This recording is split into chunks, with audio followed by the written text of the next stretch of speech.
All right, how you guys doing today? I just wanted to do a quick little discussion. I won't even tell you to like this video because you don't have to. But in general, I just wanted to know. So I was talking with my biologist friend who I've had many a conversations with and referenced many a times on this channel throughout the time it's been alive.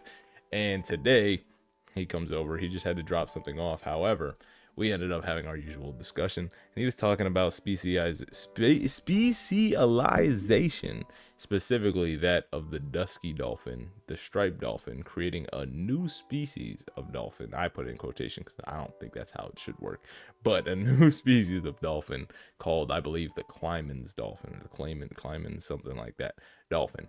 Right. So apparently, according to him, and probably science, these they had two genetic code maps. They match together. The new code maps don't really like they showed the genetic track record from the original two parents, the striped and the dusky. However, the new one has been shown in the wild. This happened in the wild. This didn't even happen because they like force bred two dolphins together. This just happened in the wild. But the Clymen's dolphin has their own genetic makeup, their own like, I forget the word he used, but hierarchy, whatever, in terms of genetics and everything, and their own mating practices, and they don't mate with the parents like type of dolphin, which I don't think is weird, but like kind of weird, you know? And we got into this whole thing, just talking about it and how I referenced that biblically, or like, frame that in my mind in a biblical state of mind, because he knows how I think about a lot of other different scientific things in relation to the Bible. However, this is one that I'm not particularly familiar with, and this we took this back to Adam naming all the animals was where the discussion started, and then I had mentioned how Noah on the boat took two animals after each kind. And then when I was talking about that, I thought to myself, and then I told him afterwards, I said, Noah sent out a dove. He also sent out a raven. And in the Bible it says that he took two animals, one each after their own kind. And if he took two animals after each of their own kind, God in Genesis labels the animal, beasts of the land, fowls of the air, right? So those aren't only the two distinctions, or else Noah would have brought like four animals on the boat, right? Two beasts of the land and one fowl of the air, or two fowls of the air, like basically just two and two. However, how did what in my mind I was thinking, what's the distinction that he made between the dove and the raven on the ark and pre-ark? And did God tell him what animal was after each kind? And to be honest, it's kind of, I don't know, cuz in my head I'm thinking doves are white, ravens are black. That's all I know.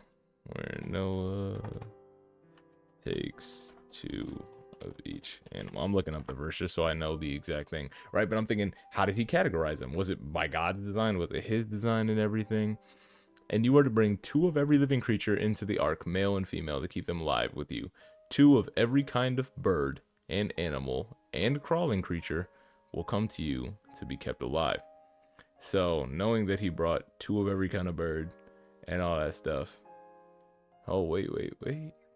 Hold on. And then later in Genesis 7:2-3, it says 7 pairs of all clean animals. The male and his mate pair the animals that are not clean, male and his mate, and 7 pairs of the birds also. Interesting. I don't know, but I was hoping somebody on here, one, could touch on how they make sense of the, like, I guess the dove and the raven distinction, and how that kind of spreads to debate about the, dusky and the Clymen's dolphin and the striped dolphin as well. Because in my head, I thought, like, it's two dolphins smash and they make another dolphin.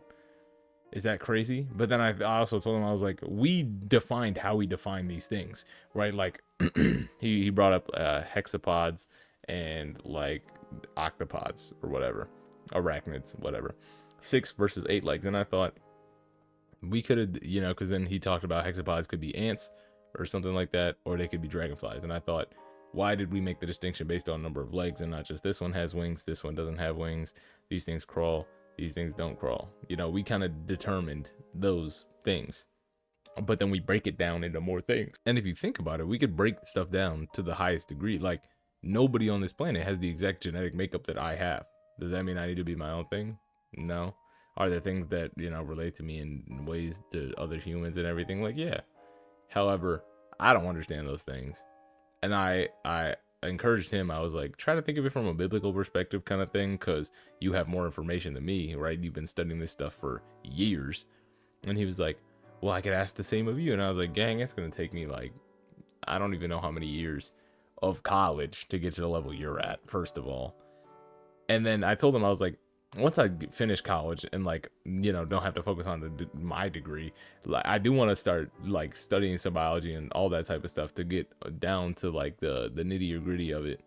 But at the same time, I told him, I was like, right now I ain't doing all that. You know what I'm saying? Like, right now at this point in my life, but you could, you know. And he's like, you know, there's people that asked me to do that and everything. He didn't say he was gonna do it or not, but I was just like, play the devil's advocate, see how, you know, because he grew up like around Christianity to the sense, so he knows some things, and he's an agnostic, he claims, right? So I told him, I was like, you know, try to make sense of it from a biblical perspective. How could God show himself through this kind of thing? Because you have the information I don't have, and I can't get the information you can as fast, right? You can study the Bible pretty quickly if you care enough. You know what I'm saying? Like, it doesn't take much to study the Bible. You get the verses you need, you look some stuff up, and like the resources are pretty there. Biology, yeah, the amount of background knowledge you got to have. The stuff he was telling me, like, he told me about some machine that looks at the strands of DNA, and I was already confused. And yes, it's fair of him to ask me to do that. This stage of my life, no. Can he, you know, do this? I think so, right? But I told him, I don't know. Well, let me know what you guys think about the whole dusky striped dolphin, Kleiman's dolphin thing.